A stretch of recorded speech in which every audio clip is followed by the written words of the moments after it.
Hey everybody, Carl White here, broadcasting from the secret headquarters here in the Mortgage Marketing Animal / Freedom Club. And you're listening to Loan Officer Freedom, #1 podcast in the world today for loan officers. And all because you knew that someday, Jeff Zimfer himself would be on this on the podcast. And so everybody's been joining and listening in, waiting for that anticipated day. So my dear friend, Jeff Zimfer out of Las Vegas. So how you doing, my man? I'm fantastic and honored and thrilled to be here. Your audience is an amazing group of people, and you've been a great leader in our industry. No fluff, not blowing smoke up your skirt. You know it's true. So I'm just thrilled to be here, man.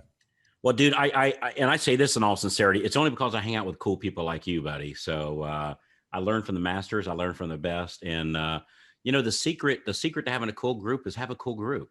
Yeah. And the people that are jerks, we escort them out of the stadium, and it's only the cool people left over. So it works out real good. So Jeff, you and I have been dear friends for a long time. Mm-hmm. So if I was to tell somebody, here's what Jeff does and here's what he does in our industry, how would you spit that out? Yeah, that's a great question. I would say I'm somebody who helps mortgage and real estate professionals figure out how to transition from the more traditional world of sales and marketing to the new modern world, right? Or what I call how to survive and thrive, the digital real estate shift. I like that. And we're going to give a shameless plug here for an excellent book that it's I know the main title here. You give it because I might butcher it. Yeah, so the book is called Disrupt or Die, How to Survive and Thrive, the Digital Real Estate Shift, and came out last year amidst COVID. I actually held off on releasing it. It was ready to go before COVID happened, and then COVID happened, and I was like, hold on, time out. Might be some changes coming. So it came out, I think, in May of last year. Yeah. All right, cool. So you're listening to the right episode if you want to hear about how we're going to be comparing, contrasting about doing, let's call it online loan officer marketing. I don't want to use the word versus, but that'll probably sound the best of how to do online mortgage marketing versus offline mortgage marketing. And I think Jeff, there is a changing of the guard, no question about it, where people are looking at, hey, this, the let's call it the old school stuff has worked very effectively. But there are some changes coming about. Let's talk about them for a little bit. Yeah. So the phrase I've been using lately is hybrid loan officer, same for real estate agent, in that, so hybrid loan officer is somebody who can succeed or should succeed in both of those worlds, right? The old school and the new school, if you will, to keep it simple. But to your point, I mean, let's face it, in the book, one of the things I talk about is the 5 trends that's changing everything, right? And we as consumers, if you put your consumer hat on for a moment, you're already experiencing this yourself. For instance, how do you evaluate who to do business with today? Right? What do we all do if we're going to get a plumber, a contractor, a landscaper, or whatever? If we're going to go to a restaurant, if we're going to check out a movie, if we're going to go vacation somewhere, we're all getting online first, and we're doing some research prior to that. And that's what everybody's doing. So that's one of the trends, is the rise of the digital culture. And usually in a live setting, I like to, talk about, hey, because most of us, we know the average age of an LO is like 50 something, right? Same with a realtor. So we've all been around a while, and we were around, speaking for myself anyways, back when I remember like going into a bank, and it's like, so when's the last time you went into it? Who really goes into a bank much anymore, right? Why do you need to? I remember when Amazon sold only books, I remember a time before Uber and Lyft, when, you used to have to go get a cab to get somewhere. And then lastly is like the other great question is, hey, if you had a choice between losing your phone or losing your car keys, which one would freak you out more? Right? Yeah. What would you say, Carl? Phone or car keys? What would freak you out more? Well, I've got another set of cards. So I got another set of cards. When I buy a car, they always have to give me 4 keys because I'm going to lose them along the way, right? That's just my personality, right? So yeah, for sure, without question, the phone, for sure. Because our whole life exists and lives on our phone. Everything, banking, contacts, our connection to the world. And by the way, if you lose your car keys, but you have your phone, guess what you can do? You can hail an Uber and get a ride. That's a great point. But you shake your keys at a taxi cab, and they might run away from you. So that's a great point. So hey, you mentioned these 5 things. I don't know how much time we have to go into these things, but you mentioned there. What was that 5 things that you just said? Sure. The first one is the rise of the digital culture. I kind of highlighted that. The second one is the rise of consumer control, right? Let's face it. Consumers are in control of everything now, particularly for real estate. Remember back in the day where they needed a real estate agent to get access to property information, MLS books, all that kind of stuff. We needed to go through certain channels to look at. Well, now I don't need anybody to do anything as a consumer, right? You want me to just go through them real quickly? Yeah, I want you to do that. All right. So number 3 is the rise of mobile. Right? We all know that mobile is driving everything. If you look at the stats for social media and how people view websites and communicate today, it's well over 50, 60% of people are doing everything from their mobile phone. So it's the rise of mobile. Number 4 is the rise of social media, which obviously is huge and pervasive, and it's not going away. And one point I like to make, this is relevant to the conversation of a hybrid loan officer, the rise of social media. I know it can be a double-edged sword. I believe I struggle with social media at times as well in a variety of different ways. But here's the thing. Technology, right? Social media being an example of that, doesn't care about how we feel, right? Like a lot of people are romantic about the past, about how it used to be. And, and there's still what I call a fading winner, which is somebody who is still doing well, either because of the market or because they have relationships and database and they're doing well because they're good at that, yet they're still fading away from today's consumer attention because they're not easily found online and it's hard to connect with you and engage with you. So the rise of social media is number 4. And then number 5 is the rise of the real estate disruptors. And what I mean by the real estate disruptors, those folks in the real estate space know this very well. Think of these names: Opendoor, OfferPad, Zillow, Redfin, Knock. Just yesterday, we saw Compass come out with an announcement about its new mortgage division that's running on Guaranteed Rates platform to have an end-to-end consumer single one-stop shop transaction. So those are the 5 trends that are driving everything. And then the last, this is a bonus trend. The bonus trend, if you will, is COVID. I mean, let's face it, COVID-19 is a massive disruptor, right? In so many different ways.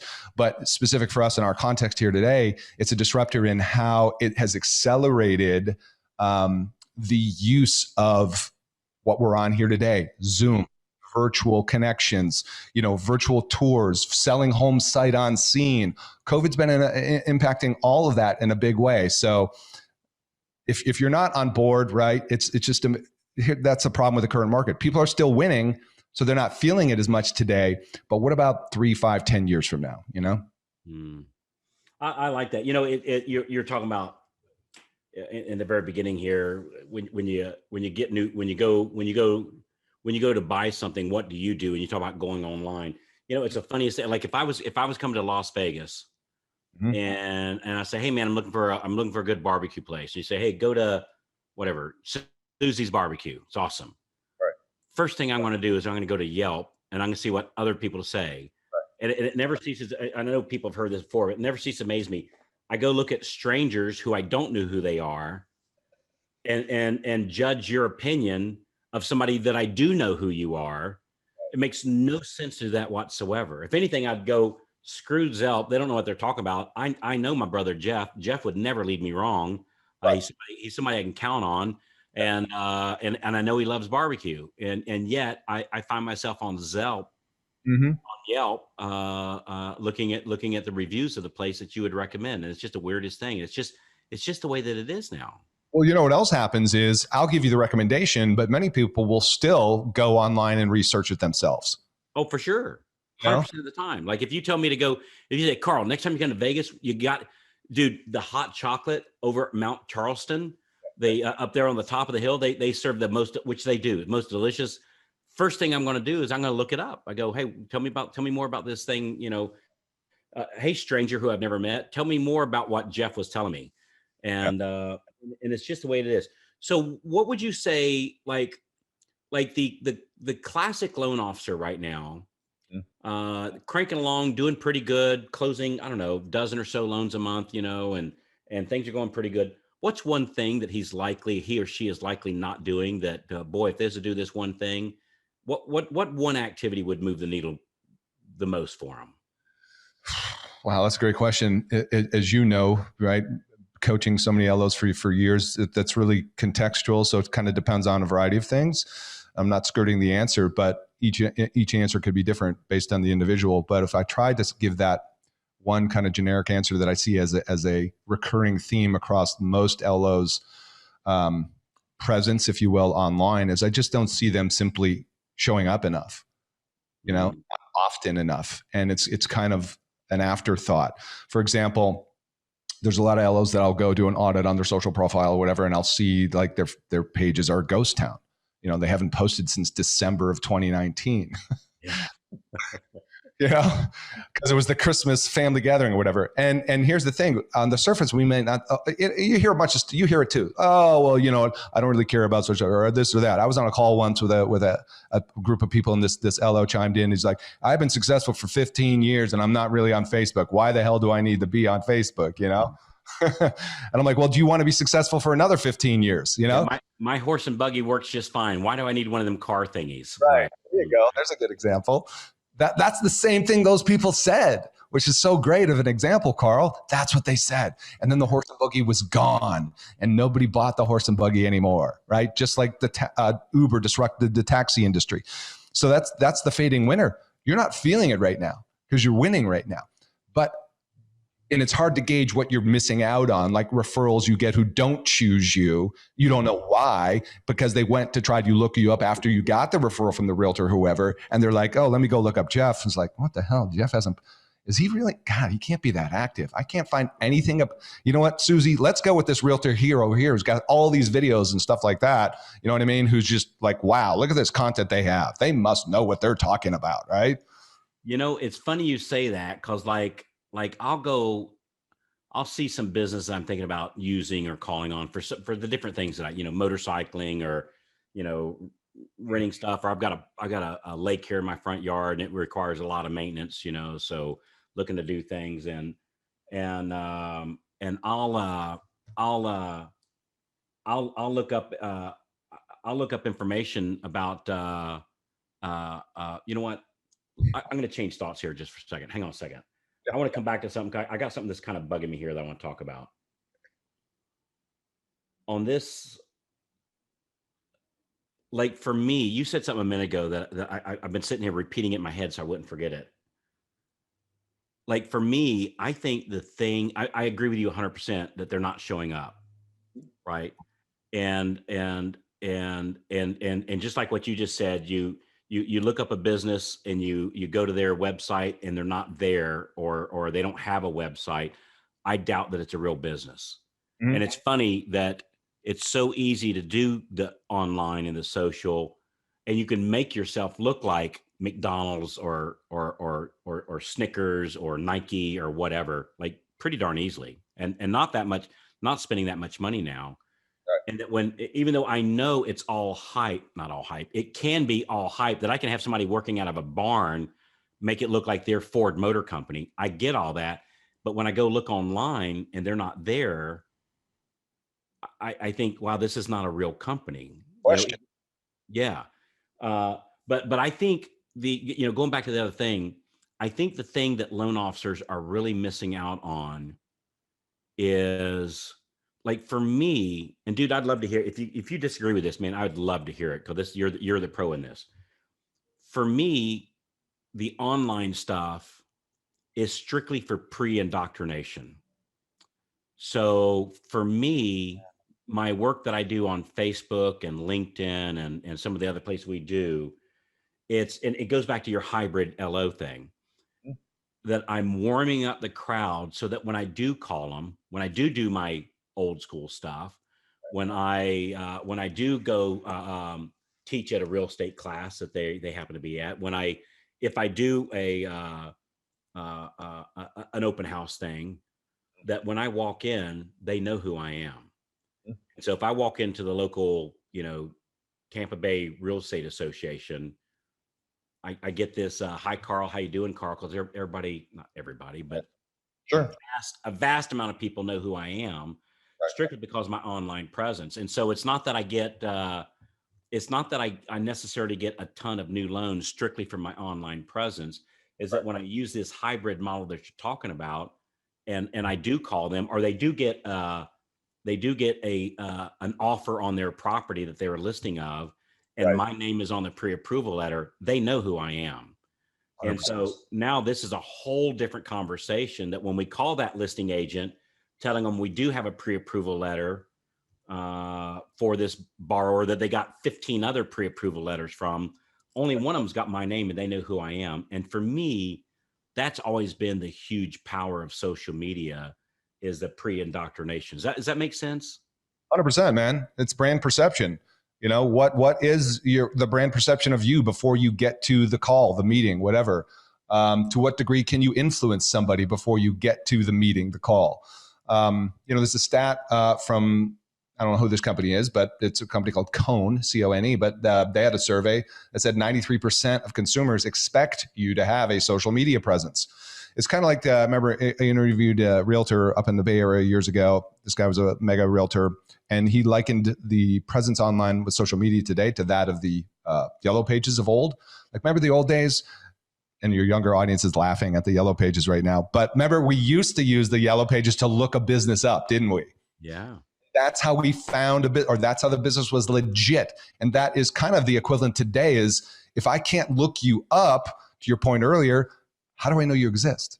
Yeah. How do I know you're real? Right. And another point you made in a very effective way is, like, you can look like McDonald's online and not be McDonald's. You can look like the question I often ask in the seminars, like I'll ask realtors, hey, how many of you know, this is realtors, how many of you fellow realtors know a realtor who's not as professional as you, not as knowledgeable, doesn't follow up as well as you, but outsells you every single month, right? And why? And it's because you see them everywhere. So the perception is, well, they must be good, right? Yeah. So perception's key. So if somebody's listening to this today and you go, all right, I need to, I like this hybrid thing. Cause man, I tell you, I always get a kick, and dude, it sounds like we're so much in alignment on this, which, being the two smartest guys in the industry, how could we not be, right? Of course, right? No, so that I've often thought, like, you see this group of the old schoolers that say, hey, the social media and Facebook and LinkedIn and all this other stuff, total absolute crap, waste of time. Go pick up the phone, right? And then you have the online. You have this other group, and they're saying, hey, it's all online. The phone call, dude. What do you're walking with the dinosaurs. That weighs out. And I thought they're both just totally missing out. That for me, this is a Reese's peanut butter cup, right? This is the chocolate and the peanut butter coming together. And where I know so I'm a branch manager, one of the top branches in the nation. And dude, we embrace these two things. That for me, the group that's trying to use social media without ever picking up the phone, they are missing out on a fortune. And the group that's picking out the phone without pre-indoctrinating the crowd, man, they're swimming upstream. It's, instead of paddling downstream, that's hard. Is that what you're talking about here? 100%. I believe that both can exist and should exist. The hybrid loan officer. You remind me of a conversation I've had with put it this way. 3 years ago, people used to ask me, or there used to be this disbelief 3 to 5 years ago, can you really get loans from social media? And here's what, because, I have a podcast too, and I interview a lot of people, and I've seen that answer change from no to yes much more often over the last 5 years, 100%. Now, an example of that in terms of a loan officer, and the pre-meeting and the awareness locally in your market is, I've seen LOs use social media very successfully before the call, to your point, in the case of realtor marketing, like following realtors on Instagram and social media and commenting and liking. And of course, you've got to have your own content, but it's a way to engage.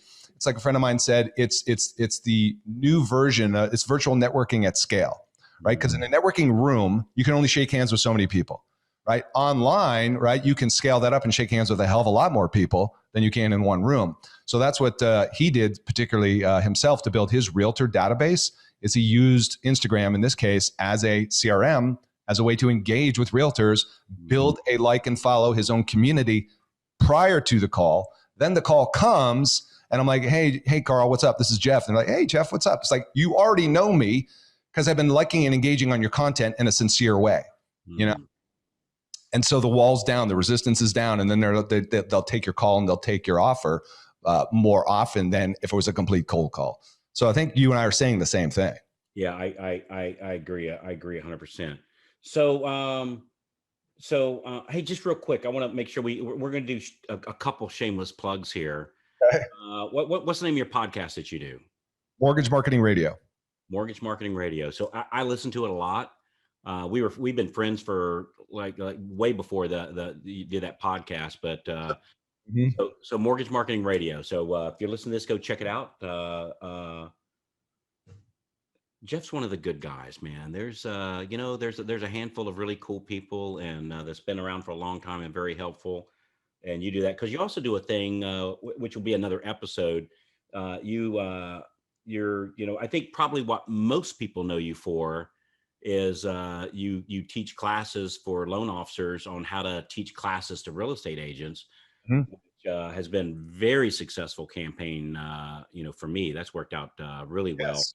You've done that for years. Yep. Yeah, but again, using this hybrid LO in the teaching, we can do the teaching via, the classic classes, which works out well, or we can teach and we can teach them on little quick 1, 2, 3 minute videos, same content, just this content that normally we spend an hour, couple hours, 3 hours, half an hour, however long you're teaching a class for, to break that up in smaller snippets, smaller chunks of time, and doing them as videos and putting them on the different, social media sites, warming up that crowd, equally effective. So we'll do another episode. All right. So we're kind of getting time to wrap this up. So I need to go do a couple things. So I'm listening to this podcast and Jeff says, hey, just one thing that you want to make sure you do after you finish this call is to... Well, first of all, make sure that your social media profiles are updated and accurate. If you got old companies that you're no longer at on there, get rid of those, update them, please. More recent photos of you. The classic realtor example is the one from 1986 where they don't like that anymore. So just make sure it's current and relevant. I would say this, make sure that your Google My Business listing is verified. That's obviously talking about online reviews. And let's face it, back to our conversation about search, people are looking to Google, like where do home buyers go? We know they're going to Zillow, right? That's a whole separate conversation, but let's also have our presence on Google. So what I find is there's a lot of people who have a Google My Business listing that's either not verified. They don't even know they have one. There's 0 reviews. It's just that and that is going to be one of the first places people engage with you as they go to Google or as they search. They'll type in your name, your company name, whatever. And the question is, hey, when's the last time you Googled yourself and what comes up? Because that's exactly what your prospects and clients and referral partners are seeing. So I would say do a social media audit on yourself and see, or have somebody else you care about who's not you, because that's a little bit challenging sometimes, is we don't necessarily see what we need to see. So have a third party do it, as pretend you're buying a house, you want to get a loan. And what do you think? What's your perception of me? Would you choose me? How do I could stack up to the other options? I like that. Yeah. Googling your own name. And I found if I Google, and dude, again, you're way more versed on this stuff than I am, but I noticed if I Google myself on my computer, I get one set of answers. If I Google myself on your computer, I get a whole different set of things. Right. And your mobile phone, it's different too. Great point. So to get the most accurate is maybe use your wife's or a buddy or coworker or something like that. Google yourself on their computer, on their phone, and see what comes up, and make sure it's accurate information. Man, I would bet you if we just randomly grab people, loan officers, and Googled them to see if it was accurate, I bet you about half of them aren't. People are surprised all the time when I do this with them. And, I'm like, do you have a Google My Business listing? They're like, I don't know. Do I? I'm like, you Yeah. probably do. So let's see what it looks like. Yeah. And then, go from there in terms of how to improve it. Yeah. Cool. So, so your book, man, let's shameless plug number 2. Let's talk about your book for a little bit. So, when I read this book, it's going to tell me about. It's going to tell you how to survive and thrive the digital real estate shift, how to succeed in both worlds, both old school and new school, right? Be a hybrid loan officer. You and I have hopefully made the point clear is we're not saying it's one over the other. It's both. And it's appropriate to be on both. We're not going to ever go away from humans interacting with humans, right? But it's how we're interacting and the new channels and platforms. Are you a modern communicator? I guess that's the question. This book will help you identify what are the shifts. We talked about the 5 or 6 big shifts. And then the second half of the book takes you through part 2, becoming a modern real estate and mortgage professional. So I talk about the brand called you, content marketing, online reviews, winning the customer early, how to reduce the friction, and then ultimately how to disrupt proof your business. Do you want to talk about like how they can get the book for free? Sure. No, man, let's not do that. Let's so you send me $100 and I'll mail you the book. So, well, obviously, yeah. So they can get the book. If you want me to go for it right now, they can go to getdisruptordie.com, right? That's the URL for the book, getdisruptordie.com. And all they got to do is pay shipping. So I'm paying for the book and they just got to cover shipping anywhere in the United States. perfect. So And by the way, it's $10. say that again slower. Sure. Getdisruptordie.com. .com and you cover. I'll like me as a consumer, I pay for the shipping, and you got hundreds of books in your office, and you've already bought the books and you'll mail it to me if I just cover shipping. That sounds fair enough. It's $10 for anywhere in the US. And the reason why I went with that flat price is quite frankly, it's just easier to manage and handle. I figure what the heck, if you can, $10 investment in your business. And by the way, what you'll see on the website when you go there, I also included a free companion course with the book. So there's bonus videos, downloads, and guest interviews that you get with that as well. So it's worth way more than $10 just to cover the shipping. You're going to get a lot of extra benefits and bonuses in there. Cool. I like that, man. So what's next, man? What's on the radar? That's a great question. If you want me to be totally honest, which I assume you do. Oh, lie to me, man. Make me do what everybody says. Lie to me to make me feel good. So, for me personally, I'm in this phase right now. I've been doing the podcast 5 years and, it's great. It's been a labor of love. And much like when you start something, it's like, who knows where this is going to go? I don't know. For me, like you said earlier, I'm a good guy. I really appreciate you saying that because being a loan officer, having been in the field for over 10 years as an originator, I bleed LO. I have a tremendous amount of compassion for loan officers. That's why I do this. It's not for the money. Trust me. I could be making more money as a leg model, but we'll save that for another show. So what's next for me is I truthfully am trying to get clear on the next iteration of my content strategy. And for me, it's all about how do I serve and what does the audience want to hear or work through or next? Like what challenge, more other challenges can I help people with? That's what's going through my head this past week. If you want to be completely honest. Well, brother, I think that sounds like a flight down to Tampa Bay, and I'm seeing. I call it tea time. I'm a tea freak these days. Yep. And so I'm seeing some tea time sitting here in the secret headquarters, overlooking the pond, and yeah, man, just in ponding the meaning of life itself. So I'll definitely make time for that. As you know, I'm going to come out for some FSU games and swing over and see you. Yeah, well, brother, you are absolutely welcome to do that. And actually, my daughter did go to FSU for. I don't care. I got a very dear friend of mine, Robert Filial, who's a Gators fanatic. Lives in Gainesville, so he's never heard this dark, deep secret that my daughter went to FSU for a little while before she transferred to USF. But she went over to the light, then left. Yeah, come to the light. So anyway, well, dude, I really appreciate you. I love the podcast. It's really good information there, good vibes. You're a great interviewer. I listen to it, and it's a great one to listen to. Disruptordie.com. Get a copy of the book. I think it's a great thing. And I think everybody knows this. I don't know why I even feel the need to tell people this, but I always do. That people that come on the podcast, we don't accept paid advertisers. Jeff's a very dear friend of mine for many, many years. I remember sitting in conferences masterminding back and forth. You've helped me do a couple videos in the early days. And so nobody on here is here because they pay me $1. However, if you ever want to send me $1, Jeff, you feel free to do that. But I always, I do. I think it's important to say that people that come on here and people that I recommend, it's not because they write me a check for $1 or anything. 'Cause none of them, to my knowledge, none of them do or ever have. It's strictly because it's a good source. People listen to the podcast and they expect us to give honest reviews of stuff. And dude, you're just a top-notch guy, and it's an honor to be honor to have you as a guest here on the podcast. I really appreciate you, brother. Good stuff. Thank you, my friend. Thank you. It's an honor. We got to have you on mine as well. We'll do the quid pro quo. All right, I'd be honored to. But see, now I gotta see, the problem with doing that is now I got to be as smart as you. And see, as a guest on here, you can be really smart, and after a little while, they might they forget how smart you sounded, and I sound smart yet again. But on yours, you sound smart every single episode, and it makes it tough. You're impacting lives in a big way, and I just give you another shout out for that. You are I'm sure know that. I mean, I see your gatherings, your groups, your masterminds, and all that kind of stuff. People are following you for a reason. You know that as well as anybody. People don't follow somebody else unless there's a value exchange there.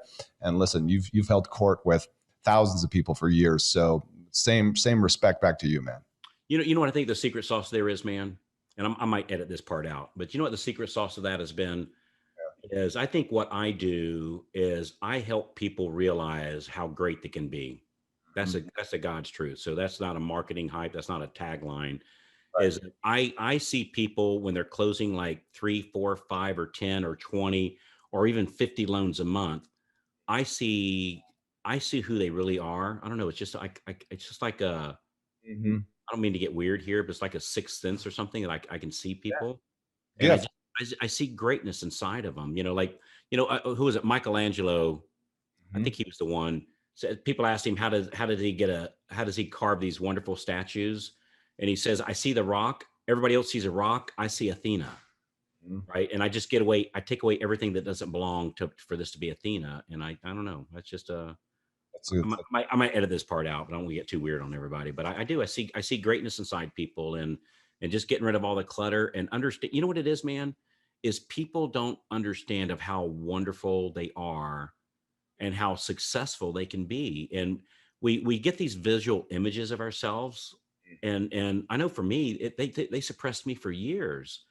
And it wasn't until I started hanging out with like these really super successful people, like these conferences that you and I go to, I'd hang out with these really super successful people, and I find out, you know what? That's just a dude or just a girl, just like me, right? They're nobody special. They just do special things.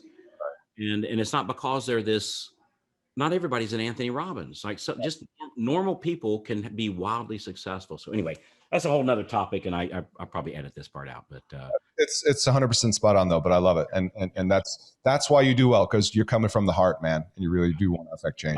I appreciate you, Jeff. I'm looking forward to hanging out, my man. Thanks for being on the podcast, everybody. We appreciate you being here, and go check out Jeff's stuff, and we'll see you on the next episode. Thank you, brother.